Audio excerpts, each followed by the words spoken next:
making this video because I won't be here on Thursday. I'll actually be helping my cousin move to Arizona in the morning. I'm just gonna be helping them pack and move stuff to the truck. So I'm gonna miss class that Thursday. And I'll probably actually be pretty late to school. But I'm still gonna do my assignment. And I will add captions because I do have a pretty quiet voice. That's something I know. So, my project is on the bureaucracy of firefighting and how bureaucracy affects fire departments. In a little summary, I'll be covering over how processes go inside of fire departments, and I'll be covering protocols and stuff like that.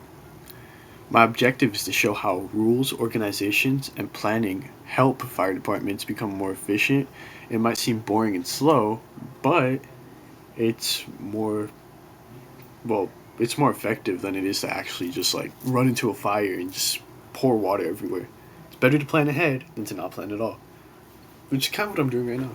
Anyways, alright, my introduction. Firefighting is known by a lot of people for quick action and bravery, like heroes and stuff like that. But behind every emergency response, there's always this system of rules, which is most of the time a lot of paperwork. Like a lot of paperwork.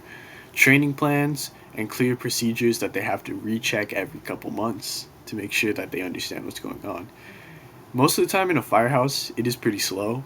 It's paperwork, training, and then more paperwork, which isn't what a lot of people assume. A lot of people assume firefighters are always being big heroes. I'm not saying they aren't. They are heroes. They're really good ones. But they're not always doing something like that. Most of the time, on an average, let's say 5 day week, they're in the firehouse doing paperwork. Or they're helping someone with someone's stuck. Oh, a car crash on the I 5 or something like that. Sorry if there's any noises. I'm in my room right now. It's the only place I can record, and my room is next to the street because I live in an apartment. Can't really move. Sorry about that. I really do apologize. So these kinds of protocols help the fire department run more smoothly. Here's some info. The bureaucracy of firefighting, most of the time it is overshadowed. A lot of people only see firefighting as heroism on the front lines, people fighting big, monstrous fires, which they are doing.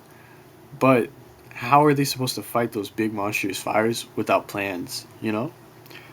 So, a lot of the bureaucracy in firefighting is a lot of permits. They have to get permits to use the fire hydrants, to use the fire trucks, to even become a firefighter. They have to go through a lot of training, multiple years at the fire academy just to become a rookie cadet. And as a rookie, you don't really see much besides cleaning the trucks, and it's going to be like that for a couple years, probably 3 years.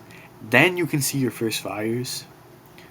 But those are to make sure you actually are prepared, because you're not going to send a rookie into the front lines of a wildfire. That's very unprepared, very dangerous for both the firefighter and people, and it's just not very effective. Firefighters also don't just go into fires. They have to do a lot of paperwork before and after. They have to do a lot of paperwork to cover the cost of the fires.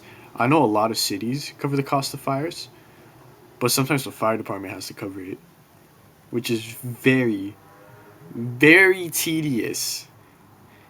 And a lot of people sue the fire department just because they feel as if the fire department acted wrongly. For example, chest compressions during CPR, ribs do get broken. Because of that, it's usually a big lawsuit. But I mean, better broken ribs than no life, you know. So a lot of fire, it's just a lot of paperwork, administrative process. You have to get a lot of, so in a firefighting hierarchy, you have the base ground firefighters. This is a very simple one. I didn't put a chart. I'm really sorry, so I'm gonna be using my words. So this is very simplified. You have firefighters, fire chiefs, administrators. Administrators, they tell chiefs what to do. Chiefs tell their firefighters what to do. Firefighters ask chiefs for permission. Chiefs ask administrators for permission. And that's basically how it works. Nothing gets through anything without the administrator. And then the chiefs are kind of the middle. They're like the midway, you know? You give me this information, I give it to the big guy. The big guy gives me information, I give it to you.